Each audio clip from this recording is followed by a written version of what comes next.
Hello, welcome to RC Video Reviews. I think Extreme Flight just released the perfect plane.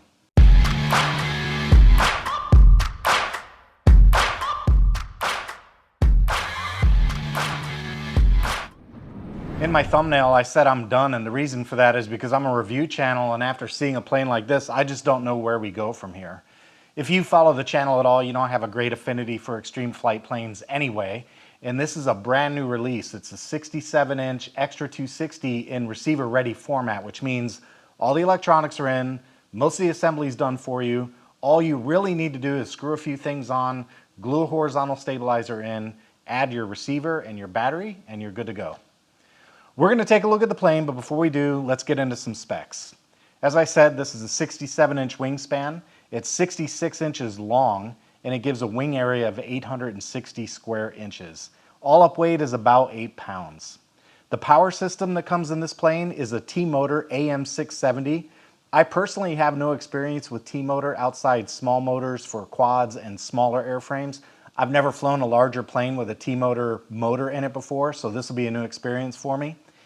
It also comes with a T-Motor AM 116 amp ESC. They recommend a 6-cell 4,000 to 5,000 milliamp hour battery, and the prop is a beautiful carbon fiber T-Motor prop. This is 18 by 8, and man, it is just ridiculously nice looking. You want to be careful with that one though, because it's about 50 bucks to replace it. Another nice touch on this model is they included these neoprene prop guards. Very nice touch, because that carbon fiber prop is really nice, and the last thing we want to do is see it get damaged. For servos, they recommend mini Metal Gear digital servos, of course. It comes with Theta 989s, but you can also use Savox SV 1261 Metal Gear, or they also recommend MKS HV 747s. And you'll also need 4 1¼ inch servo arms.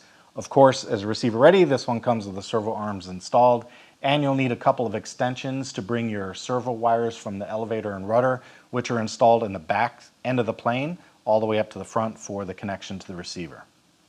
I wanted to show you the packing material they used around the servos. This is a foam material, and it was taped on the bottom of the wing, and the idea was to protect the servo arm and the push rod and keep it from scratching anything like your shrink cover or your fiberglass paint or your canopy. So Extreme Flight did an exceptional job with packing this plane. Everything was locked down so it couldn't touch anything else during shipping. It was done right. Nice carbon fiber landing gear, fiberglass painted struts to match the paint scheme on the plane. The wheels are installed and the cuffs are installed with the rubber trim. It's kind of nice to see that all done because it takes a little time and this saves you the effort. So I'm appreciative of that, because that makes screwing the landing gear on just a 4-screw affair. That's it. 1, 2, 3, 4, and you're done. Very easy. There are a couple of side force generators, and as you can see, they are keyed for quick release. So there's a little key right there. You've got a couple of thumb screws on the wingtips. You loosen those, slide the side force generator over the thumb screw, pull it back and latch it into place, and you tighten the thumb screws back down. So very nice. And then they also include a couple of clear spacers to go in between the side force generator and the wingtip. As far as the rest of the hardware goes, this looks like a T-Motor kit to me. There's a zip tie, a battery strap, a capacitor, and I don't know, I can't see it. A couple other little knickknacks in there, but I think this came from the T-Motor kit. And then there's the tail wheel, a couple of spare hinges, and a little bit of spare shrink covering in case you have an incident. All right, so that's it for the accessories. Let's take a look at the plane itself. Here's the canopy, and I thought it was pretty cool how they did the graphics inside. That looks like an iMac pattern on the center glass. Very cool. And the Extreme Flight logo down there at the bottom, and the rest of the cockpit has some regular avionics looking gauges. Very authentic looking, nice touch. And they also include this nice little carbon weave fiber for the deck inside the cockpit. In traditional Extreme Flight format, they've got these lovely little quick disconnects, and notice the little tab that prevents the canopy from being latched unless your wing is locked. Very important safety feature. I like that quite a bit. Now let's take the wings off and take a closer look at those. And as you can see, the shrink covering is absolutely fantastic, basically flawless. I wish I could do it that nice, that's for sure. The leading edge is perfectly straight, and on the aileron there are 5 pin hinges, and the gap is sealed with shrink covering, so no airflow through the gap between the aileron and the wing. On the wing root, there's a screw that goes into the quick disconnect. This is what holds it to the airplane. There are a couple of incidence pins to keep the wing aligned, and the servo extension pops out right here with the rubber grommet to keep the extension from falling down in the wing, because you do need to take these off for transport for most of us.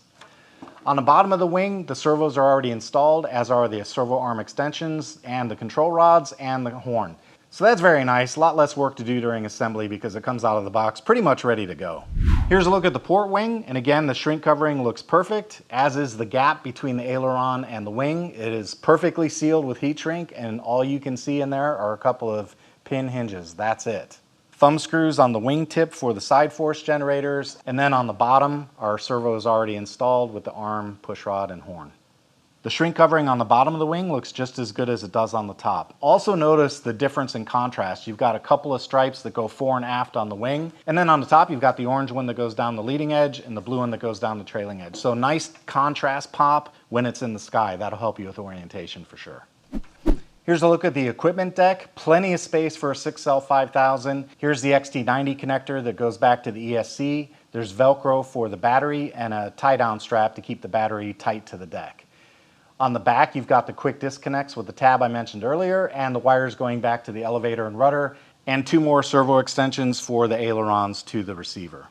Extreme flight planes have these little slots that go down the fuselage on both sides. They're really helpful for wire management, so you can run your servo leads through those slots all the way back, and of course Extreme Flight did that on the RXR version of this plane.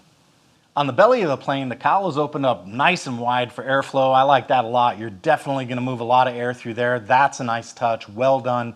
That's a professional design right there. The screws for the landing gear are already installed, so you just back those out, put the gear in, and screw them back in.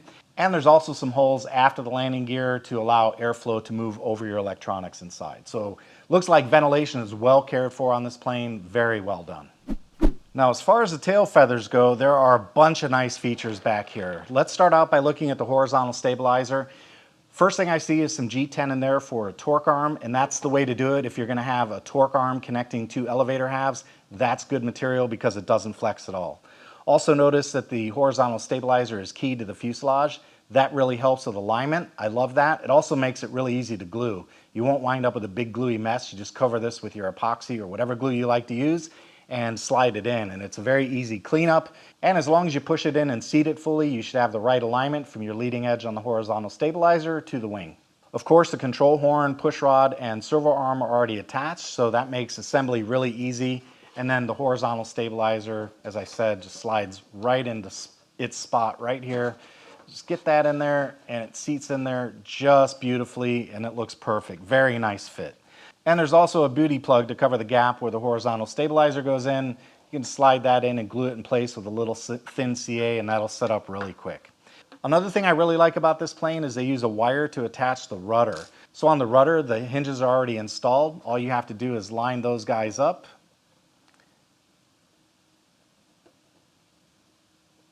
And there's a little bit of overlap. You just have to pay attention and make sure you overlap them correctly. And once you get it done and you get those holes lined up, then you simply feed the wire in through the bottom.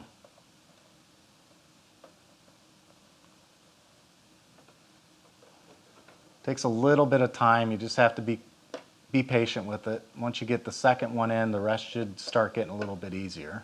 There's 2, there's 3, and there's 4. So there we go, rudder's installed. Very nice. I like that a lot, man. It just doesn't get any easier than that to assemble a tail. Very nicely done. The last bit to show you are the wing bags, and I love the Extreme Flight wing bags. They've got a Velcro enclosure. You can fit both wings in, so you just slide your wings in. I like to put the servos aiming away from each other, because if they aim toward each other, you can actually put a kink in your heat shrink covering. So make sure you aim them away from each other. So in other words, servos go outboard. So servos outboard. So this will be the top wing. And then next we can put our wing tube in. So there's a little pocket for that. And there's also a pocket for the side force generators, and that is right here in between the wings. So you just open that up, slide your side force generators in there, and then you close it up and you're ready to travel to the field. These wing bags from Extreme Flight are just awesome. They're very effective. I love them. The last thing to show you are the decals that come with the Extra 260. They're okay. I don't know that I want to spoil that airframe with them though. I kind of like the airframe just the way it is. I think it looks fantastic. I don't know if I want to clutter it up with decals. I think I might just go without the decals on this plane. So now the question is, did Extreme Flight produce the perfect plane? All I can say is that on my initial look, I don't see any flaws on this plane. I mean, the assembly process that they have is really wired to ground. I see very good alignment on the decals on the side here for the canopy and on the cowl up top. I don't see any issues there. The shrink covering is just amazing. I don't see a single wrinkle, and they travel the same containers and deal with the same heat as everybody else. So I don't know how they do it, but the heat shrink is brilliant on this plane. And I think they've taken every possible step for a receiver ready. I can't really think of anything else they could have done to prepare you to fly the plane. I think just about everything is done that could be done. The only thing you have to do, you have to put the spinner on, which I've already done. And by the way, that spinner is plastic, but it's painted to match. And it's one of those cyclone style spinners, so airflow comes in from the front and cools off that nice big T-motor up there. On the back, you've got to glue in your horizontal stabilizer, put a pin in your rudder, connect a couple servo arms, attach the landing gear, put in your receiver battery, and you're ready to fly. So this should take less than an hour to put together. I also need to let you know, if you're interested in this model, unfortunately they sold out in about 12 hours on the orange and white one, and it didn't take them much longer than that to sell out on the blue and white one. Fortunately, as of this video, there are still some ARF versions of the orange and white and blue and white on their website. So if you want an ARF version, you can do that. If you want a receiver ready version, you'll have to wait for the next shipment. Obviously, it won't take long to put this plane together. Once I've done that, we'll get it out to the field for a maiden, and I'm telling you, I'm looking forward to flying this plane. I can't wait to get this one in the air. If you like this kind of content, make sure you smash that thumbs up, subscribe and hit the bell so you know new videos hit the channel. YouTube should recommend another video for you right about now. That's all I've got for today. Take it easy and go fly something.